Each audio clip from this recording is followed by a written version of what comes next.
So again, if you're out there and you're thinking, well, I'm just going to sell my business, I won't worry about it. You're rolling the dice, my friends. You're really rolling the dice. There's a lot of things out there that's not in your control that could affect you and what your business would be sellable for.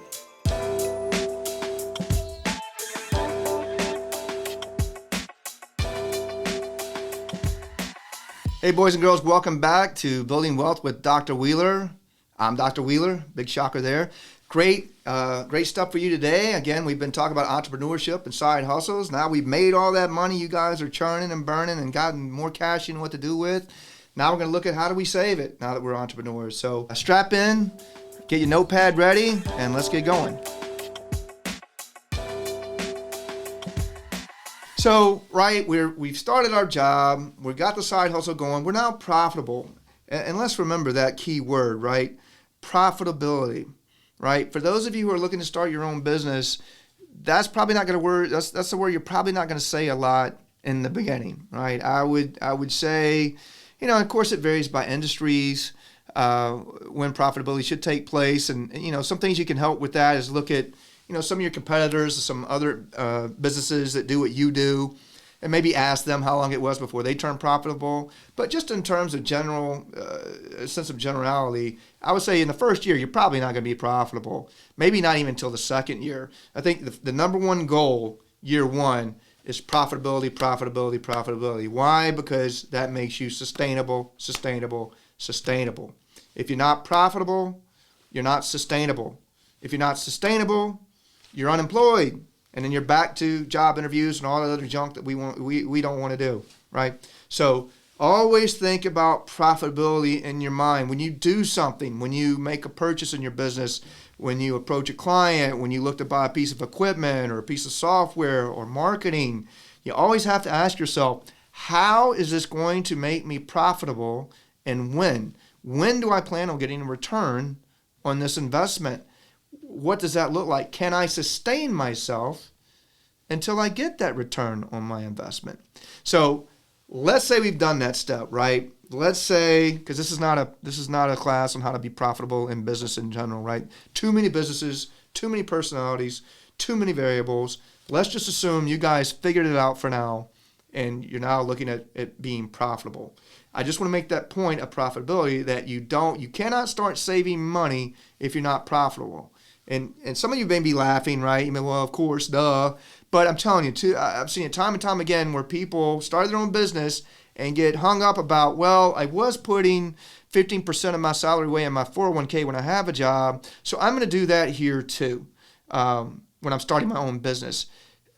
I'm telling you, your self-employment tax is already 15.3%. You already got to do that for any money that you make. You're probably going to be taking losses. It's hard to take a loss and still save money for yourself. I'm saying you can't do it. I mean, when you get in the higher echelons of math and accounting, yeah, people who are sustainable, maybe not quite profitable, able to save money too. That's another game. What I'm talking about is just survivability. You cannot save money. I can't stress this point enough. You're not saving any money if you're not making any money, okay? So if you're only making $5, you can't go save 10.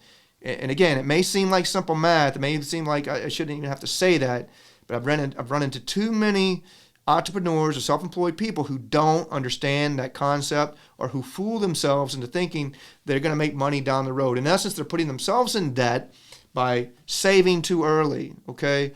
One way to know when it's time to save is when you're profitable. So just please remember that. So, okay, now, shut up, Wheeler. Enough about profitability. We get it. All right, so let's move on. All right, so how does your new entrepreneurship journey affect your retirement plans, okay? So again, remember, here's one thing. There is no company match, right? Again, you're probably coming out of a normal job where they had a 401k or a 403b match. You put in 6, they match 3. You put in 10, they match 5. Whatever that was, guess what? That's gone.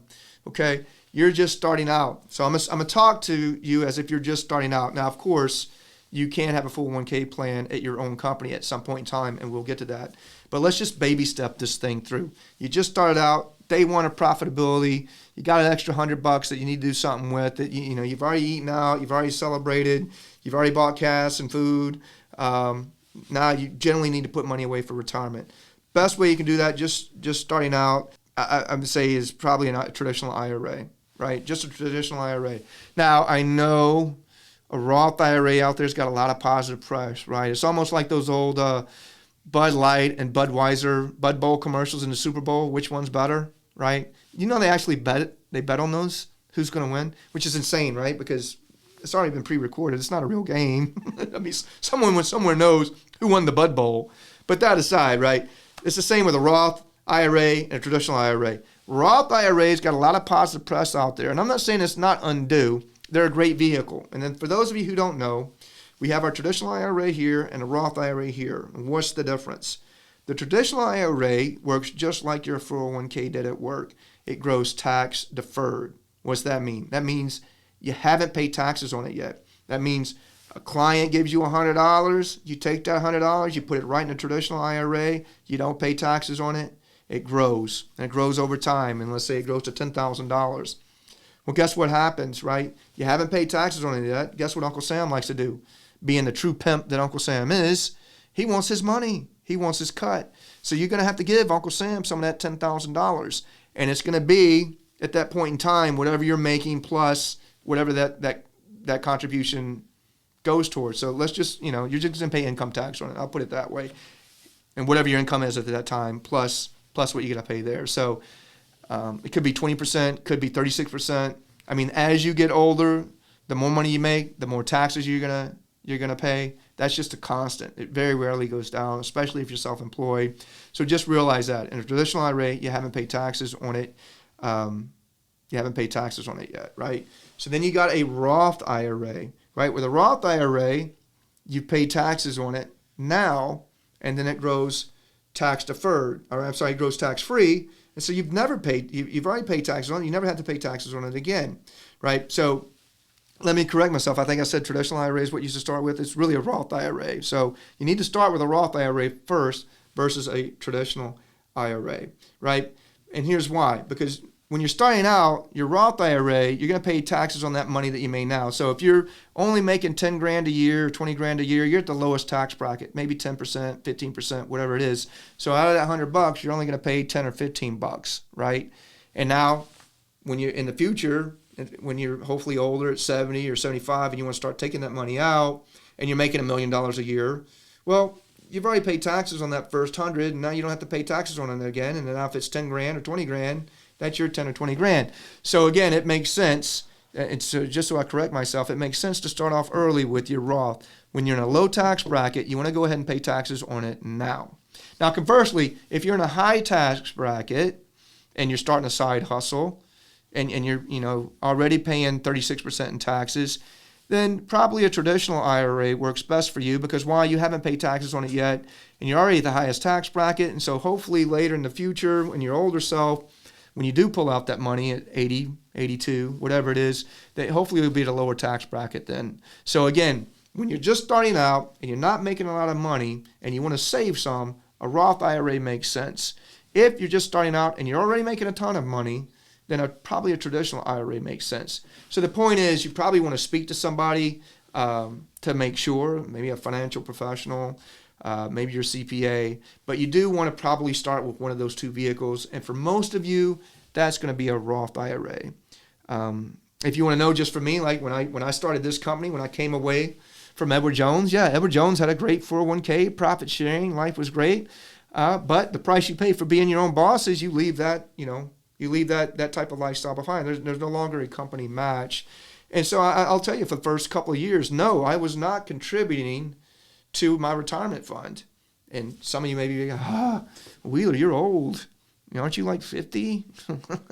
What are you going to do? I'm telling you, I'm not quite 50, but it's just the nature of the beast. You if you want to be successful, you got to allocate where you want to put your dollars. You only have so many dollars to spend in your own business in the beginning. So I could either pay for retirement and not scale my business to grow, or I can pay that money and scale my business to grow. And oh, by the way, I wasn't profitable in the first 6 months to a year, right? It takes a minute. Even me, even being in the industry, even with all the accolades you see behind me and all the great people I know, I still wasn't profitable for about the first year. It takes time to scale up.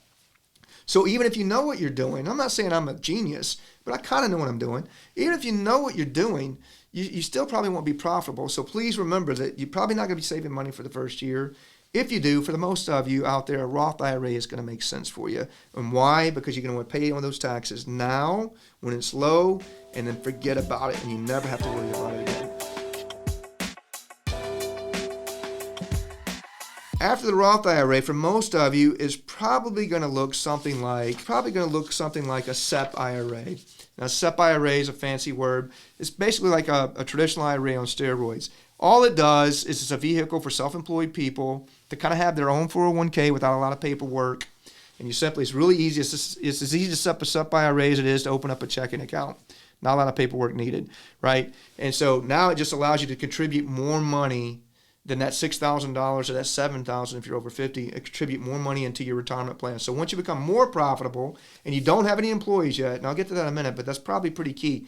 You probably still don't want to have any employees, but you got more than $6,000 you want to put away a year, then you want to switch over to a SEP IRA. Why? Because they allow you to put, I think the number is something like, it changes every year. This year is $61,000. Or 25% of your earned income, whichever's less. So if you only earned $100,000, then you can only put in $25,000. But if you earn a ton of money, let's say $500,000 or $600,000, then you could put up to $61,000 away, and it's going to grow tax deferred. So it's a great way. Again, remember, we probably didn't contribute the first 1 or 2, 3 years of our business, and we weren't putting in that $6,000 in a Roth IRA. Now it's a great way to catch up with a SEP IRA. Now we're able to dump in up to $61,000 into that bad boy. And now we caught up really quick. So please don't fret, right, about, hey, I didn't have a way to save in the first. I'm not saving here year 1, year 2. I feel like I'm swimming against the tide. It's okay. It's okay. There's ways for you to catch up as a self-employed individual. SEP IRA is a great way to do that. All right, so now, you got the SEP IRA going, your business is scaled, life is good, you want to hire an employee. But guess what? Employees now, they want some benefits. Maybe they want a 401k because your competitors offer 401k. Now you need to offer 401k. It's not all bad. A lot of people, when they get to this stage, they stumble as far as owners, right? Because they feel like they're giving money away in a 401k. You're not. It's actually a way for you to actually save more money, again, as a business person. And I don't want to go through all the math and bore you. But again, as a business person, you're putting money away for your employees. So if you have a match, which you don't have to have a match as a 401k, but I would recommend it if you want a happy employee. I would recommend at least having a match. And the math adds up that money that you're contributing to them as a match, right? You can make it, they have to stay with you a certain amount of time before they can become what they call fully vested in that, before they can take their money with them that you gave them. And you can make that look like different things. Usually it's 2 years to 6 years. And so if they left in 2 years, maybe they only get to take 20% of what you gave them. They have to stay there 6 years for them to take 100%. Very popular. Another one is, 3-year cliff, meaning that, you can't take anything if you leave in the first 3 years, but after that, they're able to take 100%. You don't have to remember all those numbers. I'm just telling you, it is a way to keep talent. So if you're paying someone and they care about their 401k and they don't want to leave that money behind that you've been contributing to them, then it behooves them to stay. Okay? Maybe not for lower paid people, but I guarantee you they will do the math before they just pick up and leave. But what about my 401k? So as a business owner, if you want to scale and grow, think outside the box as far as just putting money away for yourself in a 401k plan. Think about how you offering a 401k plan to your employees allows you to get better talent, to have better attainability. And what does that mean to you as a business owner? It means lower cost in training. Low employee turnover means low cost in running business to you. It means fewer mistakes, happier customers and clients, happy workers, right, equals happy clients. And here's a little known fact a lot of you guys don't know. Even you that are sitting out there listening to me, this is stupid. I know about a 401k. I have a 401k plan. I went on Fidelity and I put one up. I'm good to go. It's easy. What you're missing is a little thing called a cash balance plan for you fat cats out there. You're like, well, wait, what's that? Cash balance plan is something that you tag on to your 401k as a business owner, that you're able to stuff hundreds of thousands of dollars now into your 401k, not just the 19.5 as an owner or with your catch up around 26, but now it's a little option little sweetener, a little sprinkle there for business owners called a cash balance plan. And it's a way you stuff what you want to stuff. You know, I've seen business owners stuff 200, 300, 400 grand, 500 grand a year on their version, their part of the 401k plan. That's how they caught up. That's where their money is, right? Protected, growing, boom. So please, if you're an owner out there and you already have a 401k plan, if you don't have a cash balance plan, I highly encourage you to look at that option. And you'll have to have a professional help you with that. You'll have to have someone called your third-party administrator. That's the person who helps run your 401k plan. You'll have to get them involved, and they'll help you run the numbers and tell you how much you can put in there. But it's pretty simple. It's basically that. You say, hey, I have an extra 300 or 400 grand a year. I want to put in this thing. How can I do that? They'll run the numbers and show you what you need to do. Now, yeah, you might have to increase your match a little bit, but overall, you won't be having to give every employee 200 or 300 grand, right? It's going to be very lopsided in your favor. So again, if you don't remember anything else, cash balance plan. And for those of you who are just starting out and you're not even profitable yet, just save this, tagline it, come back to it years out, and know there's a way you can catch up. So again, let's remember, right? We want to first start off and be what? Profitable all day long. Profitable, profitable, profitable. And then once you're profitable, for most of you, it's going to be a Roth IRA, and you're putting in up to $500 a month or $6,000 a year, right? Start there, get that under your feet. Then when you got more money to save, and we want to flip over to an SEP IRA, again, that increases our limit. It's tax deferred, not tax free. A Roth is tax free. A SEP IRA is going to be tax deferred, but you're going to be able to put around $61,000 a year up to that, or 25%. That's the next step. And then once you've done that and you want to hire employees and you're putting more money away, right, then we do a 401k. So that may be a lot for a lot of you to kind of swallow, but that's it. Now, there's one more that we didn't talk about that's also very popular with people in the know. So I'm going to let you guys on a little secret. I want you to lean in because I'm going to whisper it. I don't want the IRS to hear this too often. But there's a little thing out there called a LERP. Right? Now, this isn't a snipe. Anybody ever been snipe hunting? Right? That joke, like, hey, we're going to go snipe hunting tonight at camp. You go out there with a bag and wait all night, and the snipe will chase it into the bag. And guess what? There's no snipe. The snipe's not coming, right? Your friends don't like you, right? Go home. This is not that. A LERP is a real thing. A LERP stands LIRP. It stands for a Life Insurance Retirement Plan. Now, it may be called other things by other individuals, but that's the technical term. 77 Section 7702 plan. Those are technical terms in the tax code. You'll hear it marketed in different ways. You may hear it be your own bank and all that other stuff. Those are kind of salesy, gimmicky kind of things. But in essence, this is one thing that you can do as a business owner, and it's going to do a couple things for you, right? It's where you... Right, so let me break it this way. When you think about life insurance, you're thinking about, let me get as much death benefit for as little money as possible. Well, I think we all understand that, right? So a LERP flips that on its head, right? A LERP says, let's get as little death benefit for as much premium as possible, right? Let's see how much we can get. How much premium, will get us as little death benefit as possible. And you might, well, that's stupid, Wheeler. No, it's not, because we don't care about the death benefit at this point. We're not getting this for life insurance. That's the loophole. That's the dirty secret. That's the one that the government allows and the IRS allows. So probably sooner or later, they probably won't allow it much longer anymore. But they will allow it, right? Because, I won't get into why, but they do allow it for now. And so as much premium you have in there, now that premium is working for you. And there's different types of LERPs, and you can have it in an indexed LERP, following indexes like S&P 500 or Barclays or European index, whatever you want to have. You can set up different ways. It's going to grow for you just like it would in a brokerage account or in a Roth IRA. It's growing tax-free, right? Now in a Roth IRA, it's grow tax-free. In a LERP, that money grows tax-free.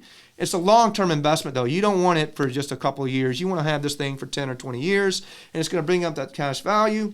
And then along the way, if you need money for emergency purposes, for a business owner, let's say an air conditioning unit blows out or a piece of machinery blows out, or maybe a COVID happened and you needed to sustain your employees for another month or two. Well, a LERP is a great way to take a loan from yourself out of that cash value that you built up And all it does is reduce your death benefit that you don't care about anyway. And you guess what? You don't have to pay the loan back. You have, in essence, taken out money tax-free. So let's say you put in 10 grand a year over the course of 10 years, and now that thing has grown to $300,000 year 11, and you're like, hey, I want to pull out 50 grand to go buy a Corvette. You don't have to say why. You just call up the company that you have the alert with, and they give you the 50 grand. They don't care why. You don't have to fill out a form for the government saying, hey, I need this Corvette for business purposes because it makes me look cool and gets me where I need to go fast. They don't care. You just get your 50 grand. So another great thing about Alert is you're kind of protected. Everybody kind of heard about, people buying a home in Florida. I think some of you have heard me tell my story about Bernie Madoff, or not Bernie Madoff, Bernie Evers. Bernie Madoff's another one, though. Bernie Evers grew up right down the street from him. He's the guy that did WorldCom, MCI, Shyster, swindled a lot of people out of money. Guess what he bought in Florida, though? $32 million home. Guess what they couldn't seize? $32 million home because of loss, right? Because that's his home. And they don't want to kick people out of their home, right? Alert is the same thing. It's like your home. Since it's life insurance, the government will not seize it for you. Now, there's always our bell ringers, it's not 100% all the time, but 99% of the time, Alert protects you as a business owner if you get sued. Let's say you run a restaurant, someone slips and falls. I don't know you're going to have your insurance to cover that, but let's say they do a civil lawsuit on top of that, right? Now you have Alert, right? They would say, hey, well, you've got this Alert worth $2 million. We want some of that money. Nope. Too bad. That's my life insurance. That's not up for grabs on the table. You can have what's in my business, but you can't have that available, right? So if Amber Heard came out of after Johnny Depp, and Johnny Depp had all his money in an Alert, too bad for Amber Heard. Okay, that's the type of stuff I'm talking about. So again, this is a higher level concept, but one a lot of people don't know about. Even for those who out there go, hey, Wheeler, this is all pretty simple stuff. SEP IRAs, 401ks, blah-de-blue-blue, right? I gave you a couple tidbits, right? Cash balance plan for you big rollers, and Alert for you big rollers. And even if you're not a big roller, let's say you've maxed out your Roth IRA, you're maxing out your 401k at work, and you're still doing your side hustle, and you need to put that money somewhere else. Alert is a great tool to use. It gives you protection. It gives you tax-free growth, right? It helps you have a legacy to leave behind should something happen. And it gives you liquidity. And liquidity in business is key. If you don't have liquidity, you don't have a business. And for those of you who don't know what that means if I can't have access to cash when I need it, then I don't have a business for very much longer, right? Because usually that's an emergency. So Alert is a great way to come around all of that. Now, I'm not saying just do Alert, right? You really need to speak to a financial professional to make sure it fits in your plan. But honestly, if you're an entrepreneur and your planner isn't bringing up Alert to you, go get a new advisor, right? Because they're not giving you the whole story, or maybe they don't provide that service, all right? So remember that, Alert. So only about 13% of people who are self-employed save money for retirement.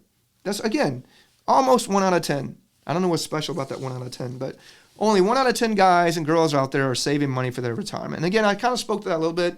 A lot of businesses fail early on. After 5 years they're out of business. So that number speaks to that a little bit. But another reason is they got to pay bills, right? I told you, you got to be profitable. You got to pay bills. You got to pay the bills before you can pay yourself in retirement, right? You got to live. You got to pay for food and gas. You got to pay for your business operations. And usually why they're not saving for retirement is they just don't have the money to do so. Nothing wrong with that. Again, I told you how you can catch up pretty quick later on in life. So remember that. Don't think it's all bad.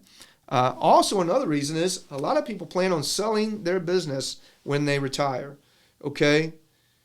That's not a bad plan. I hope to do that. That's part of my retirement plan, is that when I build up this empire Wheeler, that someone else is going to want to buy this empire and go. What's the problem with that, though, if that's the only thing I'm doing?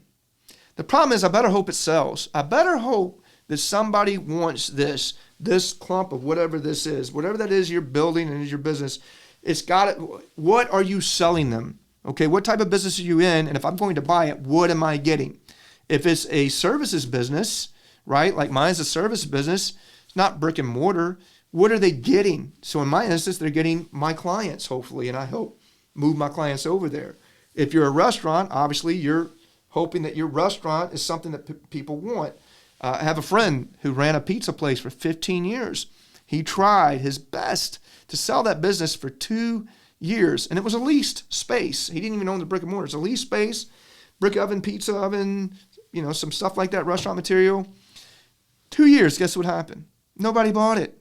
Nobody bought it. So what does he do? He closes it down, right? Quits paying the lease and sells the equipment, the restaurant equipment. He probably got, 20, 30, 40, 50 grand. That's it. He didn't get $1 million.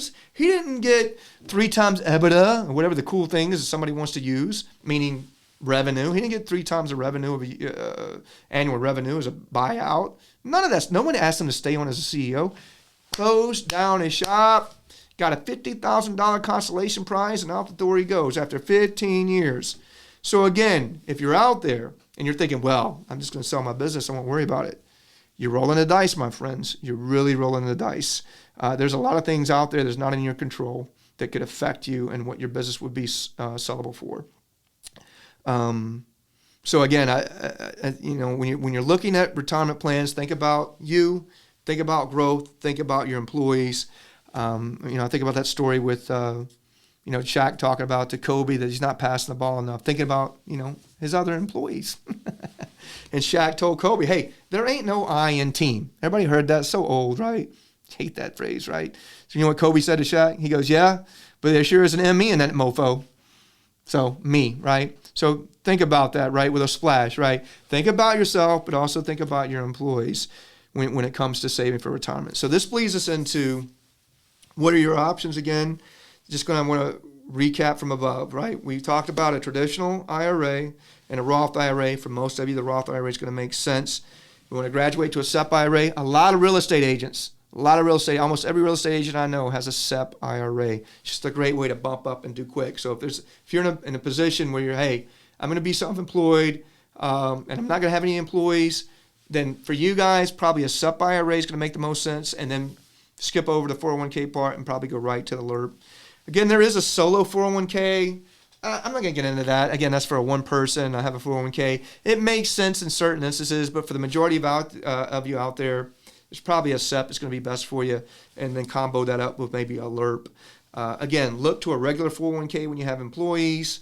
Think about that cash balance plan, a great way to buffer up your savings. For you fat cats out there. There's a thing out there called a simple IRA or simple 401k. I'm not going to get into those. They're out there. You can Google it. They've kind of fallen out of favor. The ones I've talked about probably trump that a little bit for various reasons, but they are out there. And again, there are tax credits for you as an entrepreneur. So if you do have your own business and you do have, 4 or 5, maybe 10 employees, there are tax credits available. Tax credits means money. The government's going to give you money to start a 401k plan. So in essence, if you work it correctly, the tax credits out there available today will fund the startup of a 401k for you. So in essence, a 401k pays for itself. So if I said to you, hey, would you like a 401k for free? You would probably say yes. That's in essence what the government is saying for a majority of people out there. And again, talk to your CPA about that or a financial professional. They'll help you with that. But there is money available for you. Always the LIRP is something that you should, if you're making too much, right? Again, we talk about it. You can't make too much to put into a Roth. So if you're making around over 200 grand, you can't put into a Roth, okay? So then that LIRP, that life insurance retirement plan comes into play. I'll give you a quick story. I mean, it's who used it in the past that you may know. McDonald's. If you ever saw that movie, The Founder, they didn't really talk about it, but where did he get money? He had cash balance in a life insurance plan, and he used that, right? Because the bank wasn't going to give him a loan for a fast food place back then. That was kind of an anomaly. He couldn't get a loan from the bank for that. So he used his life insurance policy and the cash balance of that to fund McDonald's. Here's another one for you boys and girls. Who likes Disney World? Right? I like it okay. I don't like paying Disney World. My girls love Disney World. I don't. Walt Disney financed Disney World, that swamp in Florida, with what? His retirement plan money. His insurance cash value is what he used to finance that. So there is a precedent. I know a lot of us have this bad taste in our mouth about life insurance. Wheeler's trying to sell me life insurance. Ned Niedermeyer off of Groundhog Day. No, I'm not doing that. I'm saying in certain instances, it makes sense. I'm saying don't throw out the baby with the bathwater. I'm saying explore that option for you fat cats out there, that it can make sense. Most of my high net worth clients have one. It is a very special case though, and I would highly encourage you to speak to a true financial professional, not just an insurance salesman. There's a difference, okay? There is a difference. So make sure that if someone's going to try and speak to you about alert or try and sell you alert, that they can sell you everything. They're not just limited to selling you life insurance products. That will help you know their true intentions, because not everybody's out there like me as a fiduciary, meaning they don't have to act in your legal best interest. So if you're not careful, you can get wrapped up into alert that does not make sense for you. So please be wary of that. And always remember, be profitable first. Even at Edward Jones, right? For my Edward Jones brethren out there who think you're killing it, I know you got that red and green line out there that you see every day. And guess why you're getting all the phone calls every day about where you at and all those helpful hints from Uncle Eddie up north? Because you ain't profitable yet. Once you get profitable, Uncle Eddie doesn't care anymore. And so even Edward Jones, a huge financial institution like that, with trillions of dollars under management, monitors the individual branch's profitability, right? And if that branch isn't profitable, guess what? That branch gets a ton of attention. So in this case, if you're an entrepreneur, right, which I'm sorry, Edward Jones people, you are not entrepreneurs, but for those of you out there who are starting your own business, you are your own headquarters. You've got to make sure you're profitable first. You got to find a way, a software program that measures that. You would be far better off when you do that. And again, we've talked about the data. Most people don't have retirement plans, but unfortunately, that's just the nature of the beast. And so to wrap it up, Ben Franklin put it like this: hey, I'd rather go to bed without dinner than rise into debt. So that's you starting out. Remember that. Hey, for the first year, it ain't going to be pretty. I'm not going to be putting a ton of money away for my retirement. But guess what? My glory day is coming. And when it comes, I got up-teen ways to catch up quick and be there in a hurry. So listen, I hope this helped you guys. Again, we talked about how we went from, starting our own business. We got it launched. Now we're profitable. Where do we stuff our cash for a later day for our retirement? I hope it helped. Look forward to seeing you guys next time. Hey, thanks for listening this week. I hope you enjoyed it. Make sure you tune in next time to figure out how do we build wealth from ground zero. What's ground zero? When you're broke. Tune in next time. Thanks.